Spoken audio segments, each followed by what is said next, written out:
श्रील प्रभुपाद की जय, गुरु गौरांग की जय। आज से हम श्रील रघुनाथ दास गोस्वामी जी का जीवन चरित्र प्रारंभ कर रहे हैं। ये भी चैतन्य महाप्रभु के बहुत ही महान और सर्वश्रेष्ठ भक्त हैं। षड गोस्वामियों में से एक हैं। इनका आविर्भाव कैसे हुआ, चैतन्य महाप्रभु से ये कैसे मिले और अपने सब कुछ छोड़कर चैतन्य महाप्रभु के आंदोलन में किस प्रकार से शामिल हुए, इसके विषय में हम सुनेंगे। श्री रघुनाथ दास गोस्वामी।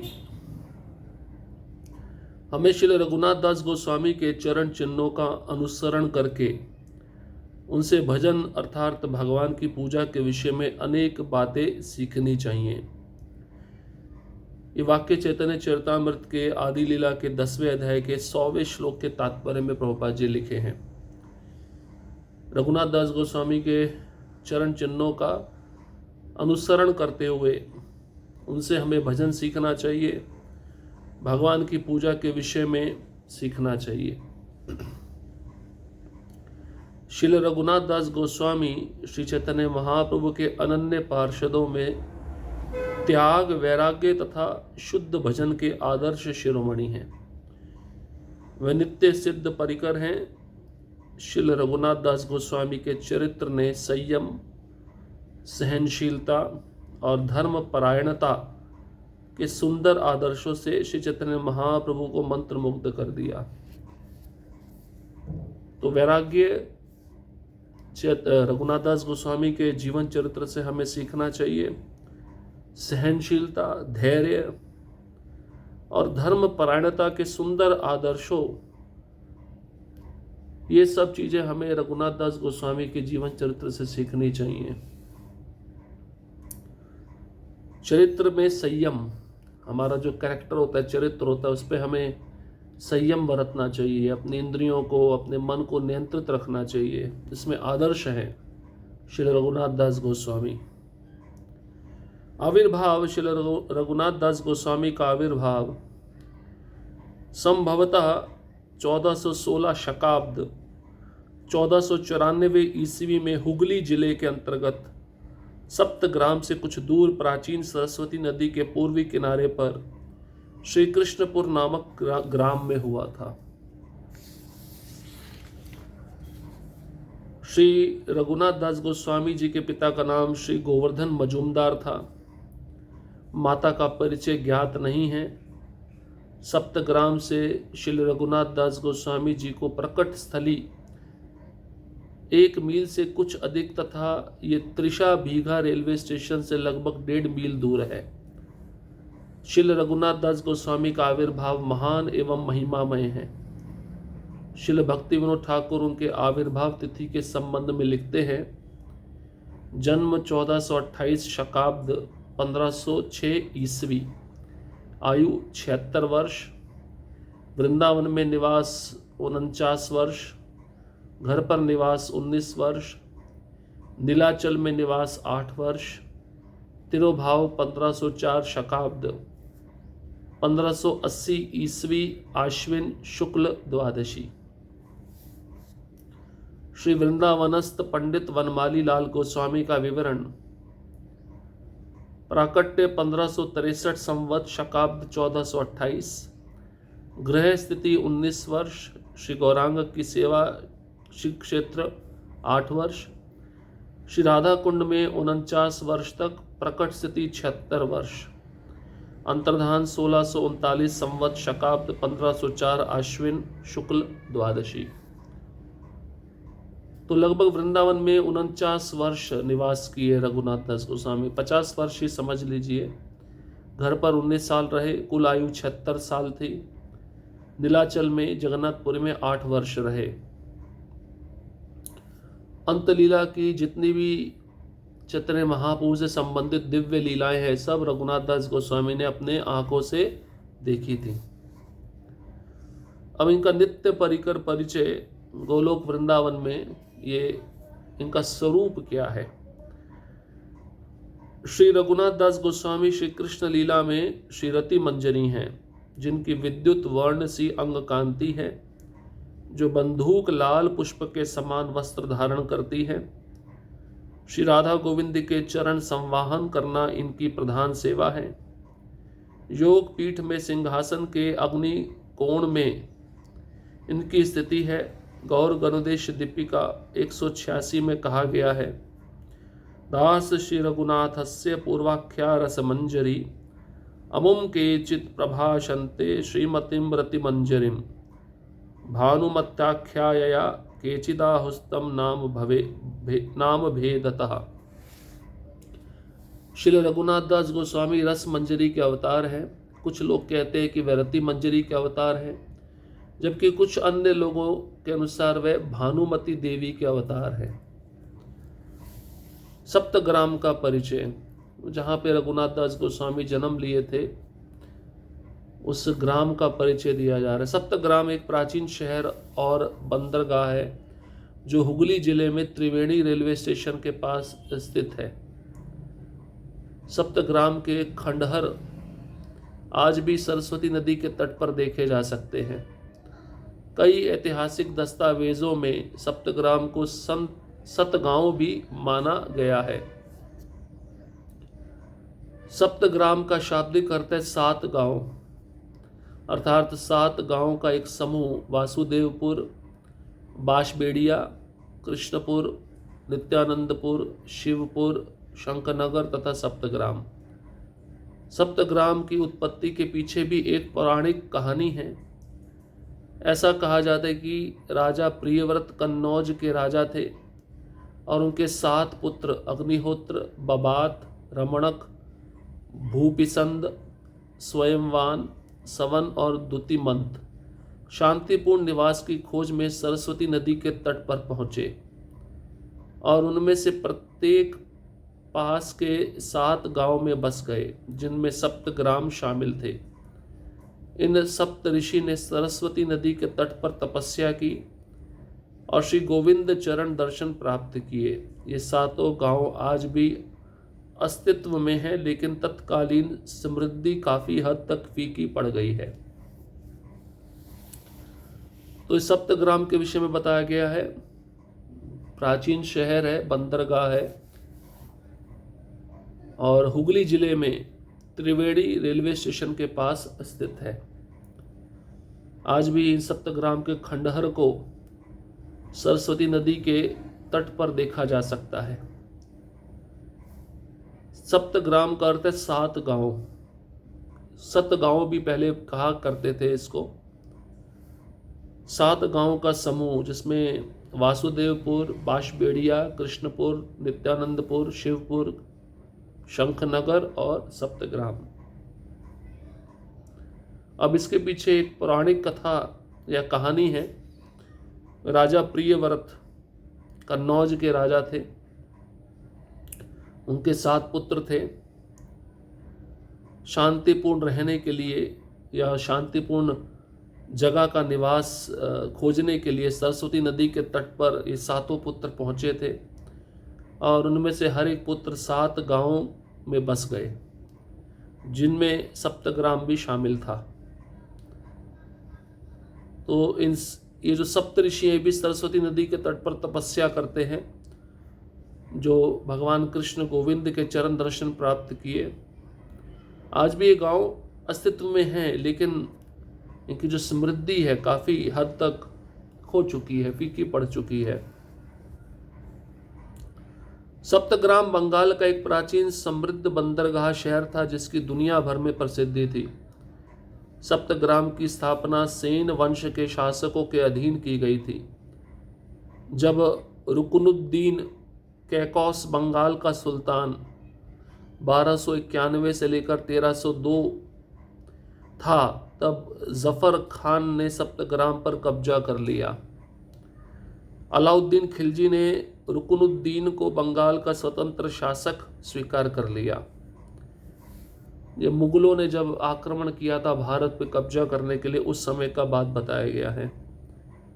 16वीं शताब्दी के दौरान जब गयासुद्दीन महमूद शाह बंगाल पर शासन कर रहे थे, तब पुर्तगाली भी सप्तग्राम में बस गए। पुर्तगालियों ने सप्तग्राम को पोर्टो पेक्वेनो छोटा आश्रय कहा और उन्होंने इसे एक समृद्ध बंदरगाह में बदल दिया। 16वीं शताब्दी से पहले व्यापार के लिए सरस्वती नदी पर रोम, पुर्तगाल, यूरोप और अन्य देशों का प्रभुत्व था, लेकिन सरस्वती का विशाल प्रभाव अब केवल एक ऐतिहासिक स्मृति बनकर रह गया है। सरस्वती नदी का ना तो फैलाव है और ना ही लहरें।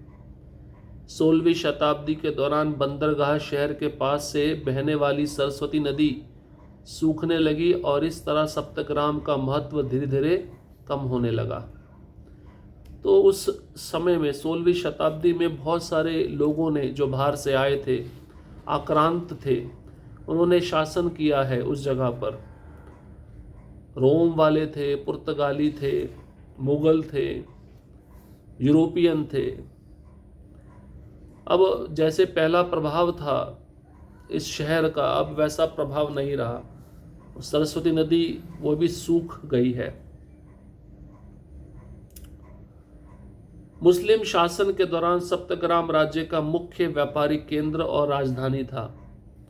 सिक्के भी यहीं तैयार किए जाते थे। इस राज्य की सीमाएं जेसोर में भैरव नदी से लेकर रूपनारायण नदी तक फैली हुई थी। 1592 ईस्वी में पठानों ने सरस्वती नदी के तट पर स्थित इस व्यापार केंद्र एवं राजधानी को लूट लिया। 1632 ईस्वी में सरस्वती नदी का बहना बंद हो गया और यह प्रसिद्ध नगर नष्ट हो गया। तो कितना आक्रांताओं ने कितना नुकसान पहुंचाया है हमारे भारत के धरोहर को, भारत के शहरों को, जो बहुत समय तक प्रसिद्ध हुआ करते थे अनेक अनेक कारणों से।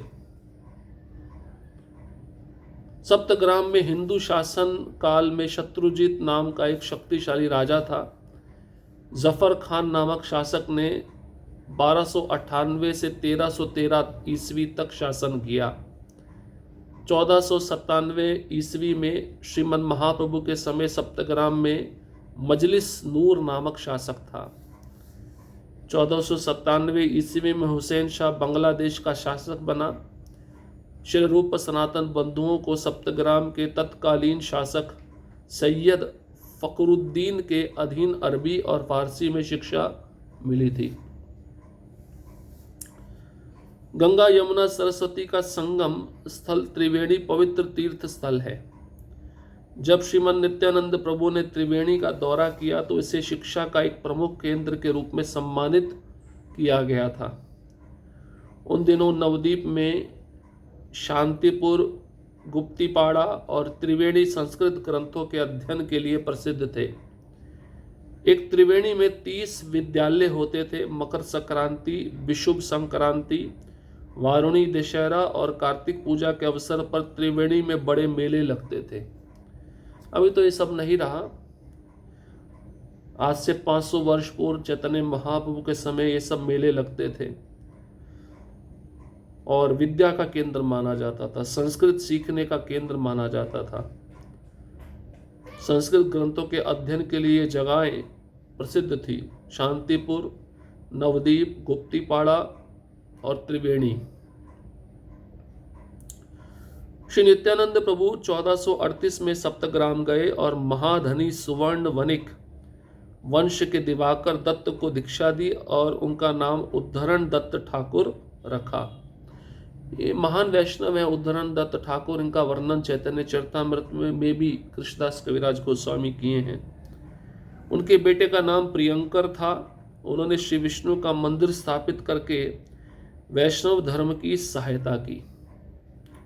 उस समय बंगाल में भयंकर अकाल पड़ा था। उद्धरण दत्त ठाकुर अन्न क्षेत्र चलाते और गरीबों को भोजन बांटते थे। उन्होंने हजारों लोगों को श्री नित्यानंद के चरणों में समर्पित किया और उन्हें परम वैष्णव बनाया। सरस्वती के तट पर भद्रवन नामक वन था। उद्धरण दत्त ठाकुर ने उस जगह की सफाई की और गरीबों के लिए एक आवासीय भवन बनाया। भद्रवन को अब भेदो वन के नाम से जाना जाता है। गरीबों के भोजन के लिए 30 बीघे जमीन निश्चित की गई। वह जगह अब पूर्वी भारतीय रेलवे का 30 बीघा रेलवे स्टेशन है। जिसे अब आदि सप्तग्राम स्टेशन के नाम से जाना जाता है। तो समय के अनुसार, काल के अनुसार सब चीज नष्ट हो जाती है। नित्यानंद प्रभु के शिष्य उद्धरण दत्त ठाकुर, इनके बेटे का नाम प्रियंकर था। विष्णु मंदिर स्थापित किया था और उस समय बंगाल में भयंकर अकाल पड़ गया था। गरीबों को भोजन ना मिलने के कारण गरीब लोग मर रहे थे। तो उद्धरण दत्त ठाकुर ने अन्न क्षेत्र चलाया। गरीबों को मरने नहीं दिया जाना चाहिए। गरीबों में भोजन बांटते, हजारों लोगों को प्रचार करके उन्होंने नित्यानंद प्रभु के चरणों में दीक्षा दिलवाई। उन सबको परम वैष्णव बनाया। और सरस्वती नदी के तट पर भद्रवन नामक वन है। उद्धरण दत्त ठाकुर स्वयं उस वन की सफाई करते थे। गरीबों के लिए आवासीय रहने के लिए घर बनवाए उन्होंने। अब भद्रवन को भेदो वन के नाम से जाना जाता है। उस समय 30 बीघा जमीन गरीबों के लिए भोजन और रहने के लिए आवासीय योजना बनाई। अब तो वो सब जगह रेलवे अथॉरिटियों ने खरीद ली है। अब वहाँ पे पूर्वी भारतीय रेलवे 30 बीघा रेलवे स्टेशन है। उसको आदि सप्तग्राम स्टेशन के नाम से जाना जाता है। उद्धरण दत्त का श्रीपाठ, यहाँ उद्धरण दत्त का श्रीपाठ या उद्धरण दत्त का समाधि मंदिर है, जो भगवान चैतन्य के पार्षद थे। यह एक अत्यधिक लोकप्रिय स्थान है जो शहर के मध्य में स्थित है। मंदिर परिसर शांतिपूर्ण है। सप्तग्राम में उद्धरण दत्त के श्रीपाठ में श्री गौरांग, नित्यानंद और उद्धरण दत्त के विग्रह हैं। यहाँ प्रतिदिन विग्रहों की पूजा होती है। उद्धरण दत्त के तिरुभाव तिथि पर प्रतिवर्ष एक महोत्सव भी आयोजित किया जाता है और इस अवसर पर कई वैष्णव भक्त एकत्रित होते हैं। सप्तग्राम में अब भी श्री चैतन्य महाप्रभु का षडभुजी विग्रह है, जिसकी पूजा उद्धरण दत्त ठाकुर स्वयं करते थे। श्री चैतन्य महाप्रभु के दाएं नित्यानंद प्रभु का और बाएं गदाधर प्रभु का विग्रह है। इसके अतिरिक्त राधा गोविंद मूर्ति तथा शालिग्राम शिला भी है और सिंहासन के नीचे श्री उद्धरण दत्त ठाकुर की छवि है। अब मंदिर के सामने एक बड़ा सा हॉल है और इसके सामने माधवी लता का पौधा लगा है। यह मंदिर अत्यंत छायादार, शीतल तथा अच्छी जगह पर स्थित है। सन 1967 में जब हम अमेरिका से लौटे तब इस मंदिर की कार्यकारिणी समिति के सदस्यों ने यहाँ आने के लिए हमें बुलाया और इस तरह हमें अपने कुछ अमेरिकी शिष्यों सहित इस मंदिर को देखने का अवसर प्राप्त हुआ। पहले अपने बाल्यकाल में हमने अपने माता पिता के साथ इस मंदिर के दर्शन किए थे, क्योंकि सुवर्ण वणिक जाति के सारे लोग उद्धरण दत्त ठाकुर के इस मंदिर में विशेष रुचि दिखलाते हैं। ऐसा चैतन्य महाप्रभु तात्पर्य में लिखे हैं। चैतन्य चरितामृत आदि लीला 11वां अध्याय 41वें श्लोक के तात्पर्य से प्रभुपाद जी ये सब बातें बताए हैं। तो उद्धरण दत्त का जो श्रीपाठ है, मंदिर है, कहाँ पे स्थित है और उस मंदिर में कौन कौन से विग्रह हैं। प्रभुपाद जी कहते हैं मुझे भी इस मंदिर को देखने का अवसर मिला। पहले जब मैं छोटा था तो इस मंदिर में जाया करता था और जब अमेरिका से लौट कर आया तो वहाँ की मंदिर समिति ने मुझे आमंत्रण दिया तो मैं अपने अमेरिकन शिष्यों को वहाँ लेकर गया और तब मैंने उस मंदिर को ठीक से देखा। बहुत ही अच्छे स्थान पर यह मंदिर है, अत्यंत छायादार है, ठंडा है, शीतल है। तो इस प्रकार से प्रभुपाद जी भी कहते हैं कि सप्तग्राम के पास में ये मंदिर स्थित है और उद्धरण दत्त ठाकुर के तिरुभाव पर हर वर्ष एक बहुत बड़ा महोत्सव आयोजित किया जाता है, जिसमें बहुत सारे वैष्णव एकत्रित होते हैं। तो इस प्रकार से यह सप्तग्राम के विषय में बताया गया। गांव कैसा था, अब कैसा है, क्या क्या बचा है। गांव में ही रघुनाथ दास गोस्वामी जन्म लिए थे। हरे कृष्णा कृष्ण कृष्ण हरे हरे, हरे राम राम राम हरे हरे। श्रील प्रभुपाद की जय। गुरु गौरांग की जय।